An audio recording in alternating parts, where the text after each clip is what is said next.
Hi, I'm Annie Fitzsimmons. I'm your Washington Realtors Legal Hotline Lawyer, and this is an episode in the series entitled, You Are Practicing Law, Is It Authorized? And we have, in the episodes in this series so far, fully consumed the court's, the 1985 Cultum versus Heritage House Washington Supreme Court decision that sets out the scope of your authority. What I want to do in this video is help you understand something that comes up in almost every transaction probably, that you're not allowed to do. Here's the issue. You've drafted the purchase and sale agreement, and the other broker has contributed their language in the form of a counteroffer, or maybe you're the one who wrote the counteroffer and you're dealing with language from their original offer. Whatever the circumstances may be, you all of a sudden encountered a scenario in your transaction where you're reading the language of your transaction and you say, I don't know what this language means. I wrote it and I don't know what it means. The other broker wrote it and I don't know what it means. Or it was recommended to us by an escrow officer or a lender, or maybe it was even lawyer drafted language. I don't understand it. But I need to be able to tell my client what this language means. You're not licensed to do that, brokers. The scope of your authority allows you to select forms and complete those forms in simple transactions where you're using standardized lawyer-approved forms. We've been through the whole scope of authority, but it does not give you any other license to practice law.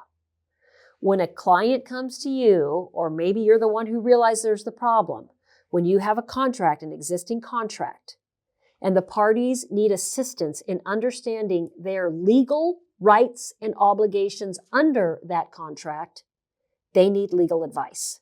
You are not licensed to interpret contract language and tell your client or the other party in the transaction what their rights and obligations in the contract are.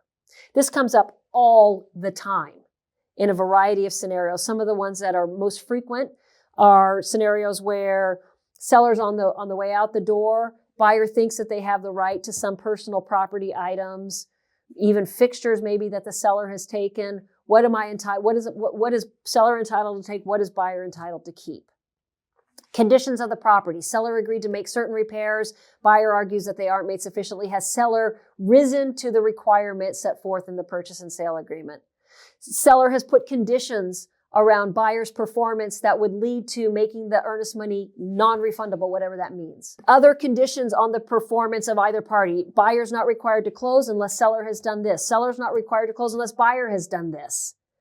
Buyer's inspection contingency, financing contingency automatically expires if the following things happen. Have those things happened? I don't understand the language to know whether or not they have. All of these are examples from 20 years of collecting hotline questions in my brain of issues that brokers deal with over and over and over again. You are going to be drafting language and you're going to be incorporating language that other brokers have drafted into your client's purchase and sale agreement. Make sure you understand what that language means before your client signs on the dotted line. And if you don't, then stop and figure it out before your client signs. Because you should not be assisting your client to enter a contract that you don't understand the meaning. If you don't understand the performance obligation, you should not be encouraging your client to sign that contract. Maybe it falls under the heading of not being simple, which means that based on a prior episode, you are required to persuade your client to seek legal counsel before they sign it.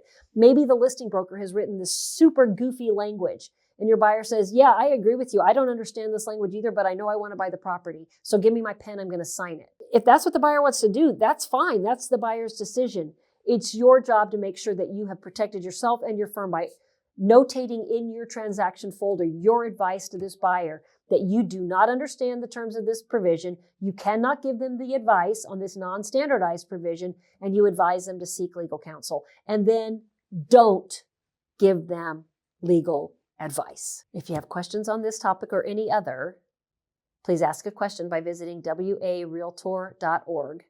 Thank you for being a Washington Realtors member.